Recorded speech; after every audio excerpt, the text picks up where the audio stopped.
So good morning class. So this video is for NM first year. So my today's topic is growth and development. So today I will explain define what is growth and development, what are the stages of growth and development, and what are the factors that affects growth and development. So the first topic is growth. So growth से हम क्या समझते हैं? Growth का अगर एक newborn baby है, ठीक है, तो आइडियली उसका जो नॉर्मल हाइट है वो 45 टू 50 सेंटीमीटर होती है. ओके, 6 मंथ में वो डबल हो जाती है और 1 ईयर में ट्रिपल हो जाता है. तो ऐसे ही वो हर एवरी मंथ में कुछ ना कुछ वेट गेन करता है. ठीक है, तो इसे हम बोलते हैं ग्रोथ होना. ठीक है, ग्रोथ का मतलब होता है कि बॉडी के अंदर जो सेल्स होती है वो इंक्रीज़ हो रही है. ठीक है, जिसको हम मेज़र कर सकते हैं. सेकेंड चीज़ आती है डेवलपमेंट. डेवलपमेंट एक ओवरऑल प्रोसेस होती है जिसके अंदर ग्रोथ भी है. ठीक है, जो पार्ट है बॉडी के वो चेंज तो हो रहे हैं शेप में भी, फॉर्म में भी, और साथ में फंक्शन करना स्टार्ट कर रहे हैं. ठीक है, जैसे 6 मंथ में बेबी की हाइट और वेट में कुछ चेंजेस आएंगे, साथ में उसका कुछ डेवलपमेंट भी हो जाता है. ठीक है, जैसे वो कुछ न्यू स्किल्स को डेवलप कर लेगा. ठीक है, उसके अंदर उसकी जो मेमोरी होती है, थिंकिंग होती है. ठीक है, और मोटर स्किल्स होते हैं, मूवमेंट करना, स्टैंड होना, ये सब न्यू स्किल्स हैं वो जो वो एज के साथ साथ अभी 6 मंथ में 7 8 9 बाद 1 ईयर तक गेन करता रहता है. ठीक है, तो ये डेवलपमेंट है. अब इसके बाद है डिफरेंस. ग्रोथ एंड डेवलपमेंट में क्या डिफरेंस है? तो फर्स्ट डिफरेंट यही है कि ग्रोथ में का मतलब होता है कि सेल्स में इंक्रीज़ होना, और डेवलपमेंट का मतलब एक ऑर्गेनाइजेशनल प्रोसेस होती है जिसमें कि बॉडी के सारे पार्ट्स मिलके फंक्शन करना स्टार्ट करते हैं और बच्चा कुछ न्यू स्किल्स को डेवलप करता है. सेकेंड डिफरेंस है, ग्रोथ का मतलब होता है कि साइज और लेंथ में इंक्रीज़ होना, लेकिन डेवलपमेंट का मतलब सेम कि ओवरऑल चेंज होना है बॉडी के शेप में भी और उसके फॉर्म में भी और स्ट्रक्चर में भी. ठीक है, जिसकी वजह से बच्चे की वर्किंग और जो फंक्शनिंग होती है वो इम्प्रूव होने लगती है. ठीक है, नेक्स्ट डिफरेंस है कि growth continuous through out life नहीं चलता है. एक मैच्योरिटी आने के बाद वो खुद ही स्टॉप हो जाता है. ठीक है, और डेवलपमेंट लेकिन थ्रू आउट लाइफ चलता रहता है, बर्थ से लेकर एडल्ट सेंस तक. ठीक है, लेट एडल्टहुड तक या कुछ भी आगे तक बच्चा कंटिन्यूस थ्रू आउट लाइफ कुछ ना कुछ न्यू स्किल्स को डेवलप करता रहता है और सीखता रहता है. नेक्स्ट डिफरेंस है कि ग्रोथ को हम मेज़र कर सकते हैं, जैसे मैंने आपको बताया कि जिसमें पाउंड्स में. ठीक है, जैसे हाइट को सेंटीमीटर में, लेकिन हम डेवलपमेंट को मेज़र नहीं कर सकते यूनिट्स में. मेज़रमेंट डेवलपमेंट हम कैसे मेज़र कर सकते हैं? मेज़र नहीं कर सकते, बल्कि इसको हम पता कर सकते हैं. जैसे बच्चे में अगर उसकी फंक्शनिंग, उसका बिहेवियर चेंज हो रहा है, वो न्यू स्किल्स को डेवलप कर रहा है, तो हमें इससे पता चलता है हाँ इसका अभी इस एज में इसका डेवलपमेंट हो गया है. ठीक है, तो ये कॉमन डिफरेंस थे ग्रोथ एंड डेवलपमेंट में. अब इसके बाद है फैक्ट स्टेजेस क्या क्या होती हैं ग्रोथ एंड डेवलपमेंट की. बच्चे की स्टेजेस को कुछ बच्चे के डेवलपमेंट को कुछ स्टेजेस में डिवाइड किया है. फर्स्ट प्रीनेटल पीरियड की अभी वो न्यूबॉर्न अभी बर्थ नहीं हुआ है, मदर के वूम में ही है, तो उसके अंदर भी उसकी स्टेजेस होती हैं. फर्स्ट ओवम, मदर ने फर्स्ट टाइम जब कंसीव किया है तो 14 डेज तक उसको ओवम, देन उसके बाद कुछ चेंजेस होते हैं उसमें ओवम में, देन 14 डेज से 8 वीक्स तक वो एम्ब्रियो होता है, देन 8 वीक्स टू बर्थ तक फीटस होता है. देन अब है पोस्ट नेटल पीरियड मीन्स कि आफ्टर बर्थ, तो उसमें आता है न्यूनेट. 20 डेज तक बर्थ से 20 डेज तक न्यूनेट होता है. 1 मंथ से 1 ईयर तक इन्फेंट. 3 ईयर जब हो जाते हैं उसको टोडलर बोलते हैं. 3 to 6 year pre school child. 6 से 10 ईयर तक school going child. Then adolescence आता है, उसके बाद 11 ईयर के बाद स्टार्ट हो जाता है, इसमें प्यूबर्टी होती है. तो उसके बाद एडोलसेंस की 3 स्टेजेस होती हैं, early, middle and let adolescence. 12 to 14 year तक अर्ली एडोलसेंट उसको बोलते हैं, पहली वाली स्टेज है एडोलसेंस की. मिडिल वाली 14 to 16, और जो लास्ट वाली है वो 16 to 20. इसमें उसकी पूरी मैच्योरिटी उसमें आ जाती है, बॉडी की जो भी ग्रोथ होती है वो इसी एज तक होती है. ठीक है, उसके बाद डेवलपमेंट उसका कंटिन्यूस चलता रहता है, लेकिन ग्रोथ यहाँ पे रुक जाती है अभी. अब नेक्स्ट थिंग है कि कौन कौन से फैक्टर्स हैं जो ग्रोथ एंड डेवलपमेंट को अफेक्ट करते हैं, जिससे ग्रोथ एंड डेवलपमेंट रुक सकती है. ठीक है, या फिर उसमें कुछ चेंजेस आ सकते हैं. तो फर्स्ट इसके कुछ कॉमन फैक्टर्स हैं, जैसे हेरिडिटरी है, इन्वायरमेंटल है, न्यूट्रिशनल है और एजुकेशन. ये प्रीनेटल और पोस्टनेटल दोनों में इफेक्ट करता है, ठीक है। प्रीनेटल मीन्स जब बच्चा अभी बर्थ नहीं हुआ है तो मदर के वोम में भी, तो उसमें भी कुछ चेंजेस आने से उसकी ग्रोथ में अफेक्ट हो सकता है, ठीक है। जैसे मदर को कोई जेनेटिक डिजीज़ है तो बेबी में ट्रांसफ़र हो सकती है, या फिर उस ड्यूरेशन में मदर कुछ कोई दवाई लेती है तो उसकी वजह से बेबी में कुछ जेनेटिक डिफेक्ट्स आ सकते हैं, क्रोमोसोमल एबनॉर्मलिटी हो सकती है।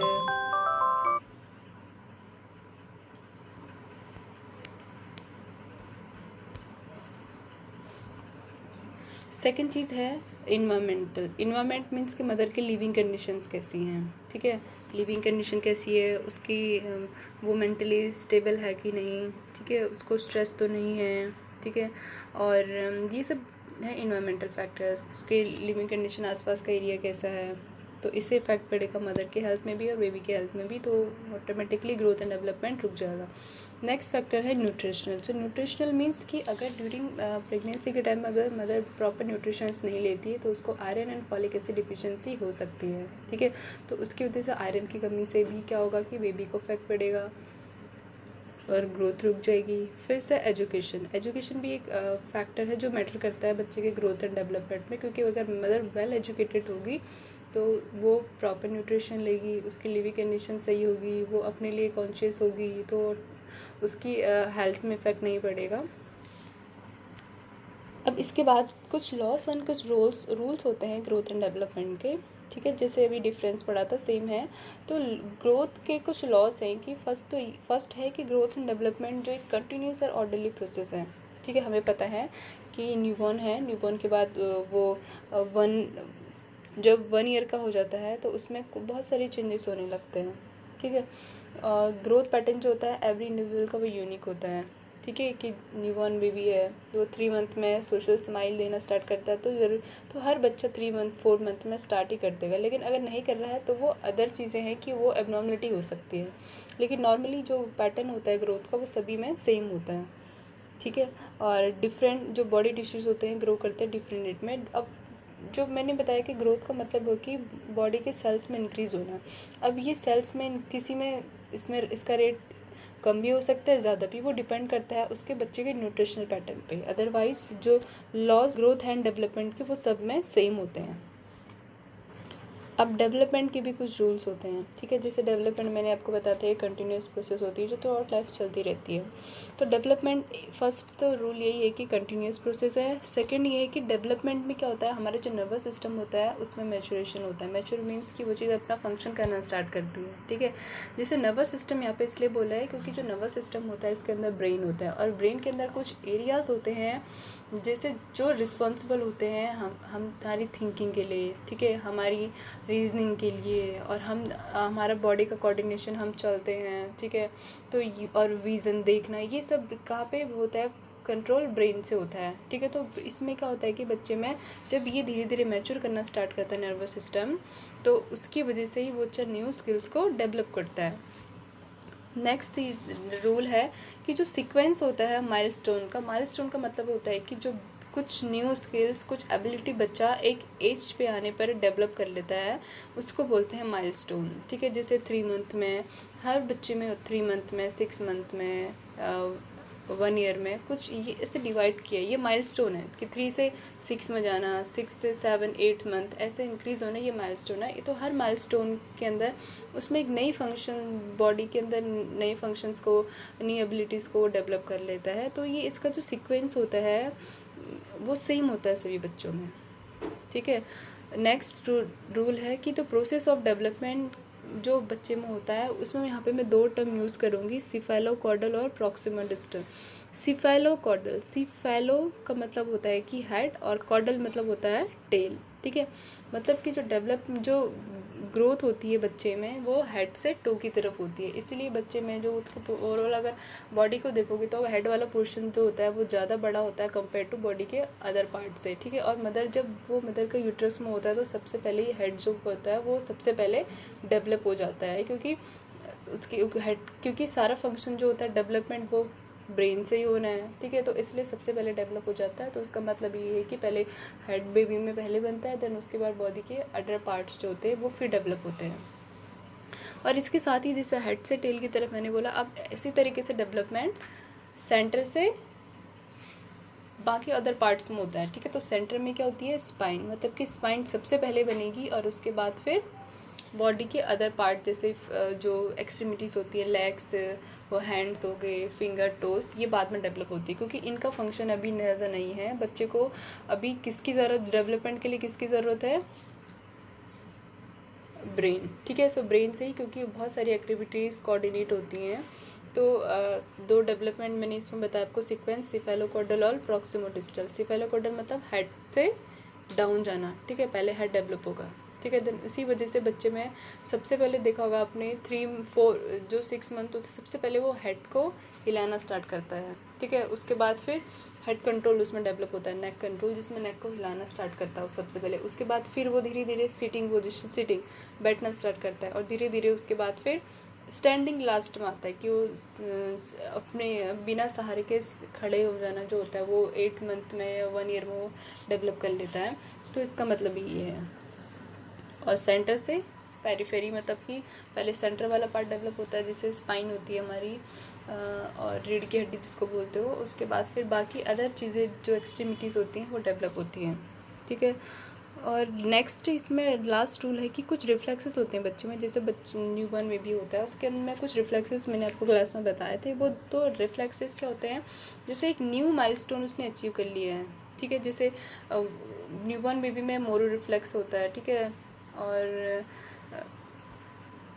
स्टार्टर रिफ्लेक्स मैंने आपको बताया। तो लेकिन ये रिफ्लेक्सेस क्या होते हैं, एक जब एक माइलस्टोन आता है तो वहाँ पे आने पर वो खुद ही डिसअपियर हो जाते हैं, ठीक है। रिफ्लेक्सेस जैसे 3 मंथ में कोई रिफ्लेक्स है वो 3 मंथ में डिसअपियर हो जाता है, कोई 6 मंथ तक रहता है, ठीक है। तो ये कुछ रूल्स हैं ग्रोथ एंड डेवलपमेंट के। तो रूल्स फर्स्ट था कि कंटिन्यूस प्रोसेस है, डिपेंड करता है कि डेवलपमेंट नर्वस सिस्टम कैसे मैच्योर हो रहा है। और थर्ड है कि जो सीक्वेंस होता है माइलस्टोन का बच्चे में वो सेम होता है। और जो प्रोसेस होती है डेवलपमेंट की वो सिफेलोकॉर्डल होती है, मतलब हेड टू टेल, और सेंटर से आउटवर्ड होती है, बाहर की तरफ होती है, ठीक है। तो इसमें जैसे रिवीजन था जिसमें ग्रोथ एंड डेवलपमेंट की बस डेफिनेशन यहाँ पे हमने देखे भी, उसमें डिफरेंस क्या है ग्रोथ एंड डेवलपमेंट में, स्टेजेस कितनी होती हैं बच्चे के ग्रोथ एंड डेवलपमेंट की, कौन कौन से फैक्टर्स होते हैं जो अफेक्ट करते हैं बच्चे की ग्रोथ एंड डेवलपमेंट को, उसके लॉस क्या क्या हैं ग्रोथ एंड डेवलपमेंट के, और रोल्स क्या हैं डेवलपमेंट के। तो नेक्स्ट वीडियो में अब हम इसके माइलस्टोन हर एज में क्या क्या डेवलपमेंट होता है वो देखेंगे। Thank you.